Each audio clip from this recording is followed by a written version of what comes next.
Bueno, estamos hoy en una nueva columna de Brainstorming y tengo una imagen frente a mí, tengo un holograma. Qué gusto saludarte, querido Martín. ¿Cómo estás? No estoy en un submarino nuclear. Te digo que me gusta mucho igual el título que me adelantaste del que vamos a hablar hoy. ¿Cómo me dijiste? ¿Excelencia operacional extrema? Excelencia operacional extrema. Ese es un poco lo que quería comentarte hoy y comentarles a todos. La idea es un poco presentar, yo diría que algunas viejas nuevas ideas que nos propone este libro. Vamos a hablar de un libro, pero no vamos a hablar en profundidad. La idea es presentar un poco algunos conceptos centrales que nos trae este libro y en algún momento con la promesa de profundizarlo un poco más. El libro se llama Excelencia Operacional Extrema y tiene un subtítulo un poco largo que es Aplicando los principios de un submarino nuclear de la Armada de Estados Unidos a su organización. Es decir, los autores básicamente dicen, che, lo que nosotros hacemos acá, ¿les puede servir a las organizaciones? ¿De qué manera creemos que les puede servir?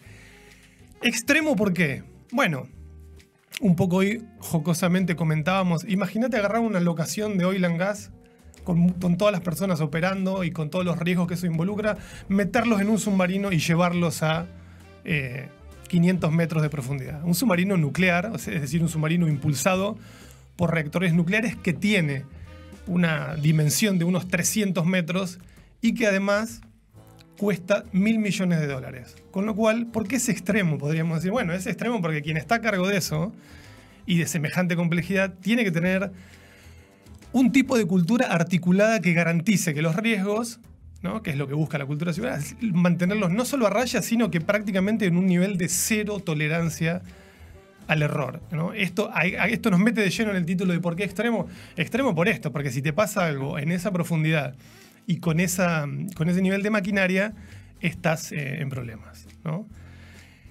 Estos dos autores fueron, ambos, uno es Matt DiGeronimo y el otro es, creo que Bob Kunz o algo así, fueron efectivamente capitanes de submarinos nucleares, con lo cual estamos hablando de personas que no meramente teorizan sobre la cultura de seguridad de procesos, sino que estuvieron metidos ahí abajo, ahí debajo, en el terreno.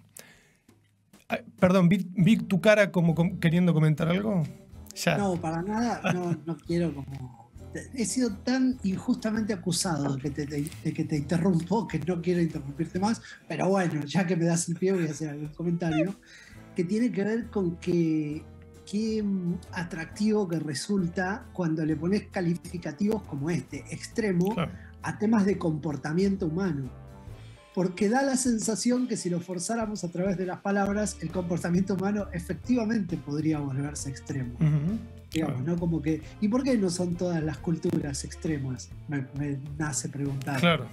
¿No? ¿Por qué no podemos llevar la idea del extremo a cualquier cultura? Y bueno, básicamente porque para tener culturas que favorezcan comportamientos extremos, necesitas condiciones extremas, necesitas contextos extremos. Porque si no es como, bueno, pero si esto funciona acá, llevémoslo a otros ámbitos. Bueno, no, porque tendrías que trasladar todo el contexto. Me venía como recurrentemente esta discusión que tenemos individuo versus contexto. ¿Qué gráfica queda en este tema que elegiste para presentar? Incluso comparando los extremos de el aire elevado, es decir, un avión de carga o un avión con 300 pasajeros y un submarino sumergido, ¿no? Ese tipo de condiciones extremas. Sabemos que la cultura aeronáutica es tomada como ejemplo en cuanto a cultura de seguridad de procesos, ¿no? Porque claro, tienen que tomar decisiones en pocos minutos, a veces segundos, decisiones que pueden acarrear la consecuencia de la pérdida de cientos de vidas, y esas condiciones extremas terminan siendo las que proponen, o por lo menos nos hacen mirar las características de esa cultura como extrema. Aún así, aunque pueda generar dudas al inicio, decir qué tipo de comparación se puede establecer en otro tipo de contextos, y a esto me refería con viejas nuevas ideas. En el fondo, además de los 5 principios que te quería comentar, que estos autores dicen,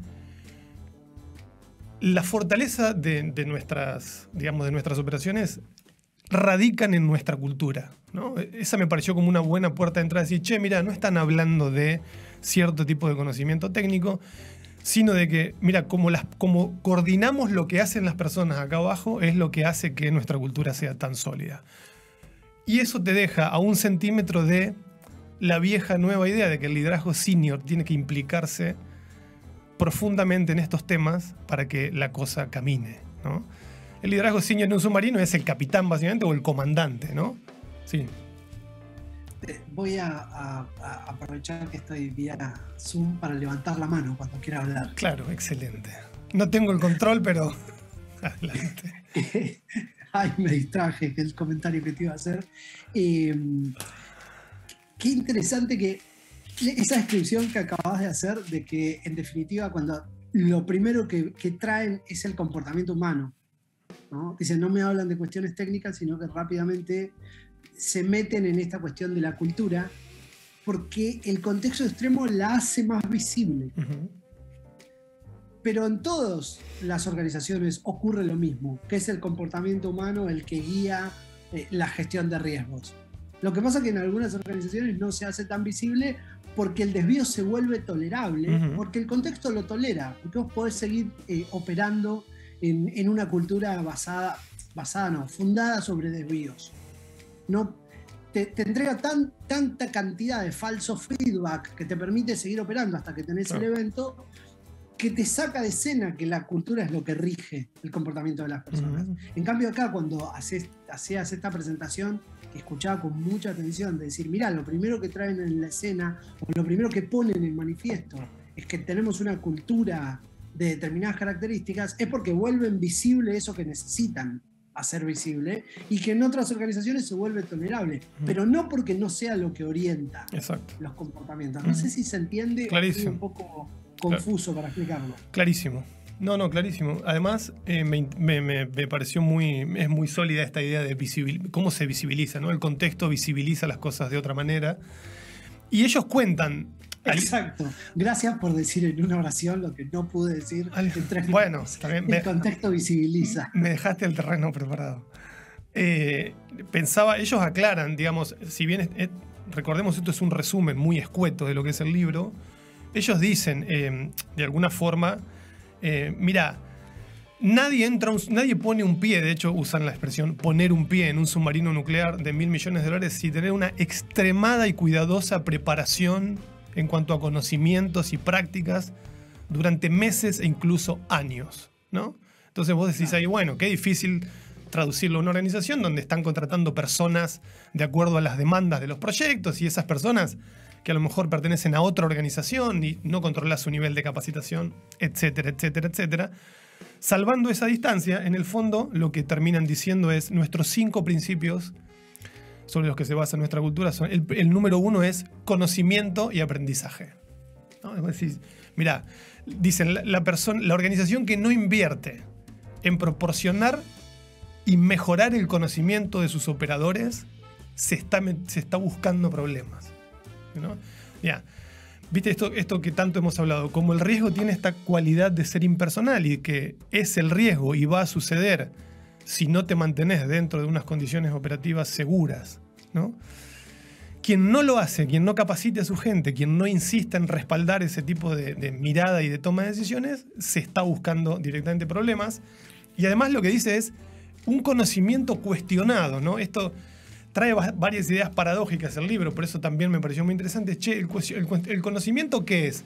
Bueno, es lo que sabemos acerca de algo en este minuto, dicen ellos. Pero en el minuto siguiente pasó algo, un desvío, etc.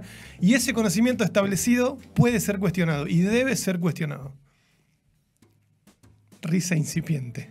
No, porque no sé si ves que levanté la manito del Zoom. Tipo, te voy a decir, te levanto la mano para interrumpir. No lo vi. Che, ahí está, ok. Qué claro que es, viste que el conocimiento un poco es lo que orienta a la gestión de riesgos moderna. De hecho, lo que orienta a la gestión de riesgos, porque está en contraposición a la obediencia. Correcto. Podríamos poner en una suerte de falsa paradoja que obediencia y conocimiento están en polos opuestos. Uh-huh. Digamos, por esta idea de que vos lo que necesitas no son personas obedientes, sino personas con entendimiento. Digamos, y el entendimiento te lleva al cumplimiento, que no es necesariamente obediencia. Es básicamente lo hago porque porque hay un proceso racional detrás. Y entonces ahí entra muy claro la necesidad de capacitar a las personas. Y bueno, en esta idea de lugares donde ni siquiera podés poner un pie hasta que no tenés determinadas condiciones cumplidas, el tema del conocimiento se vuelve muy central. Y me gusta mucho la idea del conocimiento porque trae un primer plano algo que funciona para toda gestión de riesgo de cualquier cultura. Necesitas personas que entiendan cada tarea, que la puedan entender para hacerla de la forma correcta siempre, digamos, como es la definición de disciplina operacional. No, y además, excelente el comentario. Además, muchas veces un buen conocimiento genera la posibilidad de un buen cuestionamiento, ¿no? Que también es... Sí, me encantó, la idea del cuestionamiento es excelente. Y lo traen como principio, porque mirá qué interesante cómo proponen el orden de los principios. Conocimiento y aprendizaje, en primer lugar. En segundo lugar, cumplimentar los procedimientos. Bueno, una idea, ¿no?, central de la gestión de riesgos, que es, mirá, los procedimientos recogen el mejor conocimiento de cómo hacer las cosas para que salgan bien, entonces seguilo, porque si te dejas guiar por un procedimiento, te mantenés dentro de los límites seguros. Pero el principio 3... actitud de cuestionamiento. Y vos decís, pero me dijiste en el 2, no me lo dijiste hace 15 páginas, me dijiste en el renglón de arriba, en el bullet 2, dijiste, cumplimentar los procedimientos, ¿viste? La palabra cumplimentar es fuerte, como tipo... Claro. Bueno, tipo como te hace así. Y después te dice, pero con una actitud de cuestionamiento, ellos dicen, bueno, esto podría sugerir que la organización se puede transformar en un caos donde todo el mundo dice, no, yo con esto no estoy de acuerdo, y ¿cómo operás en esas condiciones? Ellos dicen, la actitud de cuestionamiento más bien es una actitud mental, ¿no?, reflexiva, de desafiar ciertas cosas desde el punto de vista racional, que es un poco lo que vos acababas de explicar, ¿no? Estaba por decirte exactamente eso, que es básicamente el cuestionamiento va atrás de la reflexión, no de la rebeldía. Exacto. En una organización, en una HRO. Digamos, básicamente lo que necesitas es personas que tengan un sentido de vulnerabilidad maduro. O sea, solo puede tener una actitud de cuestionamiento aquella persona que tiene sentido de vulnerabilidad construido a través del tiempo. No hay lugar para rebeldes, digamos, en una organización de estas características. Bueno, me gustó mucho lo de actitud de cuestionamiento por todo lo que implica. De hecho, mira, te voy a traer algunas preguntas que ellos hacen para ejemplificar esta actitud de cuestionamiento reflexiva. Dice, una mente comprometida está en un estado de permanente atención. Me interesó el concepto mente comprometida, ¿no? ¿Cómo hacer que mi mente esté comprometida con algo? Bueno, tiene que estar permanentemente atenta y hacerse preguntas. ¿Qué estoy haciendo ahora? ¿No? Una pregunta como alguien podría decir, qué extraña. Bueno, estás haciendo lo que estás haciendo, pero parece que como no siempre estamos pendientes de que efectivamente estamos haciendo algo, ¿qué estoy haciendo ahora? ¿Hay una manera más eficiente de hacerlo? ¿Estoy preparado para enfrentar las consecuencias de lo que estoy haciendo? Mirá esta que interesante, ¿no? Sentido de vulnerabilidad. ¿Hay una consecuencia no deseada de lo que estoy haciendo que no he identificado? ¿No? Preguntas. ¿Quién más se verá afectado por lo que estoy haciendo? ¿Qué pasa con esa otra persona? ¿Por qué está haciendo lo que está haciendo? Estamos en el nivel de la filosofía más fundamental, ¿no? Bien funcionan las preguntas porque, viste, te escucho y digo, todo lleva a una construcción de un sentido de vulnerabilidad profundo, y qué bien funcionan las preguntas para activar los mecanismos de reflexión, ¿no? Total. Y la última, dice, ¿por qué está haciendo la persona lo que está haciendo? ¿Entiendo yo lo que esa persona está haciendo? ¿No? Interesante. Entonces, a eso se refiere con actitud de cuestionamiento y no, como vos bien aclarabas y distinguías, con una cuestión de simplemente rebelarse, conversaciones que a veces aparecen en las organizaciones, ¿no? Bueno, hay que desafiar el procedimiento, me dijeron alguna vez. Bueno, ¿qué quiere decir eso? ¿Dónde lo vas a desafiar? En el foro adecuado, lo tenés que desafiar en el foro adecuado. En el campo la situación es bien otra. Bueno, ahí hay como se pueden abrir varias preguntas. Esos son entonces los 3 primeros principios. El cuarto es respaldar al equipo de vigilancia. Así es como está traducido. Espera que te voy a leer la frase en inglés. Es el...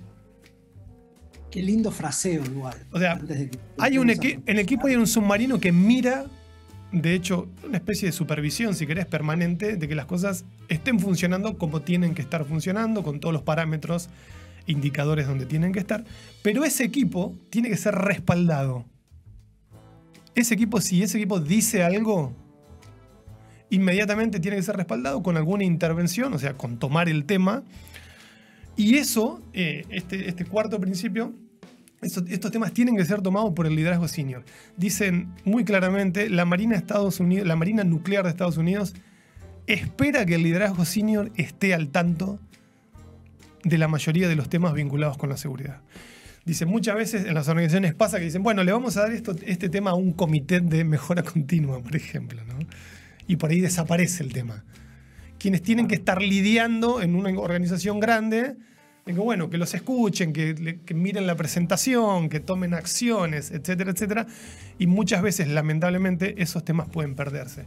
Me pareció muy, muy interesante esto porque, como te decía y te hablaba de estas viejas grandes ideas, en el fondo, el involucramiento personal, de hecho lo dicen de esa manera, del liderazgo senior, personalmente al tanto de los temas, respaldándolos, es lo que termina activando este bucle de retroalimentación que respalda estos principios. Porque no es solo decir, che, mira, estos son los principios. No, el liderazgo senior tiene que respaldarlos consistentemente para que los temas sean impulsados en la organización, ¿no? Entonces, ahora, fíjate que esta idea que es como una idea basal de la gestión cultural, casi no solo de la gestión de riesgo, de la gestión de la cultura organizacional, que es el liderazgo tiene que brindar su apoyo, como en un contexto donde se vuelve extremadamente necesario, sale del lugar de lo obvio o del deber ser para ubicarse como en un lugar de necesidad. ¿Sabes qué estaba pensando a medida que te iba escuchando todos estos puntos que estás presentando y este último del equipo de vigilancia respaldado? Son como las mismas ideas que trabaja la gestión de riesgos, pero puestas con mayor relevancia porque tenés un contexto que te lo exige y que le da, como si por momentos con estos conceptos jugaran las organizaciones, porque tienen margen. Claro. Pero acá donde no tenés el margen contextual, las palabras empiezan a tener otro peso. Se vuelven como de verdad. Es de verdad que la alta gerencia tiene que estar al tanto y brindar apoyo.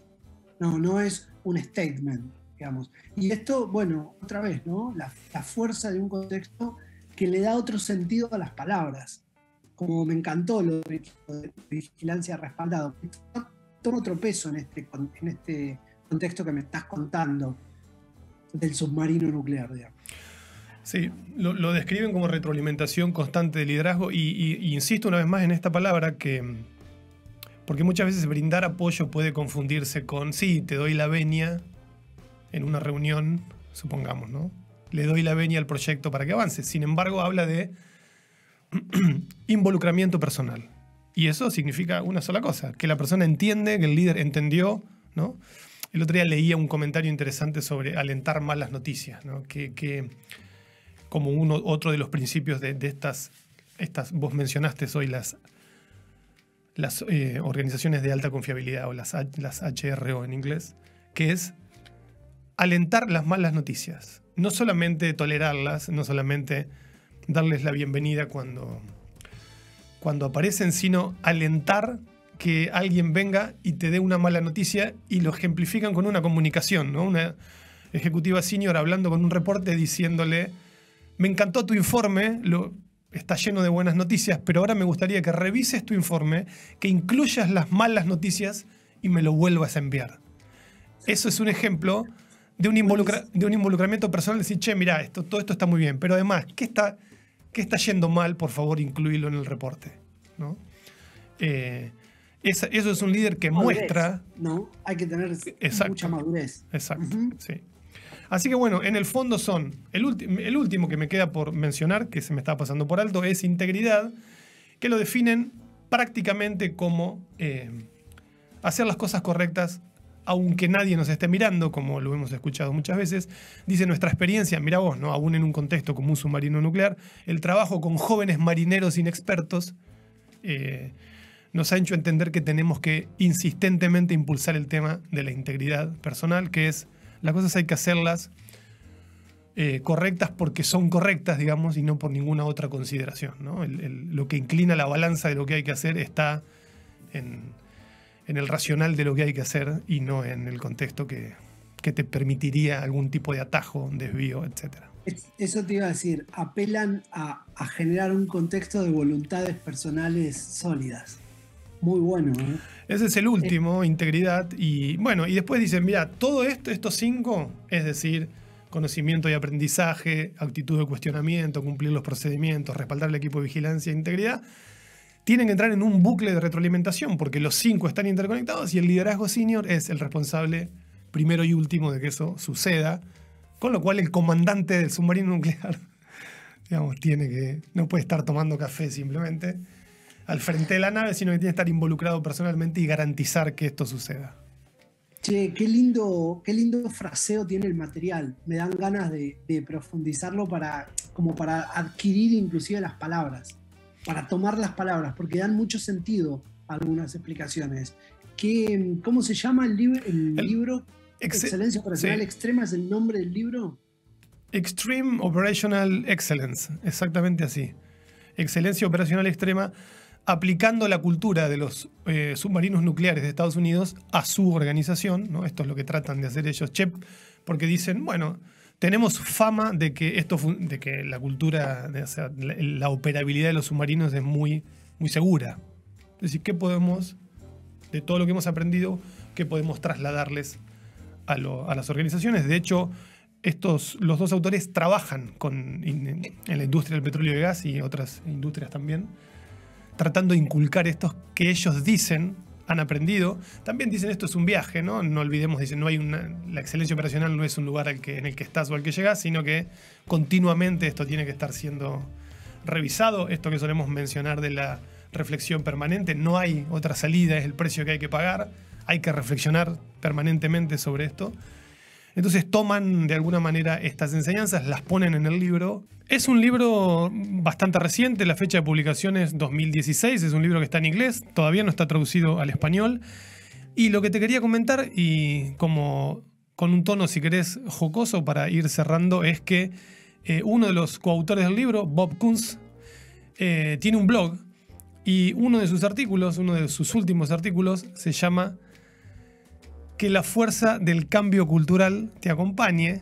No leí el artículo, pero es una de las cosas que haré próximamente para seguir profundizando en estos temas. Así que, mi querido Martín, de mi parte te cedo la palabra por si querés hacer algún comentario final para ir cerrando esta columna.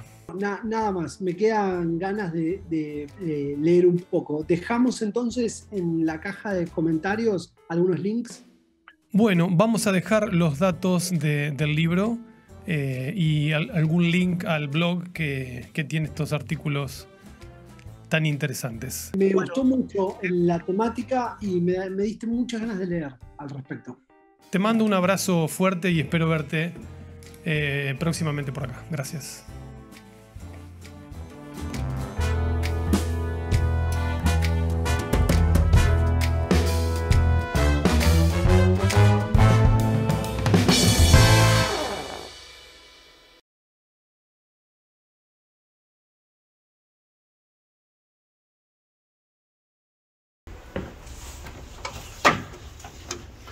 Bueno, les paso unos datos para que puedan ubicar el material. El libro se llama Extreme Operational Excellence. Lo pueden conseguir en Amazon, en eBay, etc. Y vamos a poner un link al blog de Bob Kunz. Y en ese blog tiene muchos artículos, pero bueno, el que mencionamos en la columna, que se llama Que la fuerza del cambio cultural te acompañe, me pareció muy, muy gracioso el título, que todavía no lo leímos, pero se los recomendamos. O sea, vi algunos renglones, está muy interesante. Así que, bueno, gracias y una vez más, suscríbanse al canal.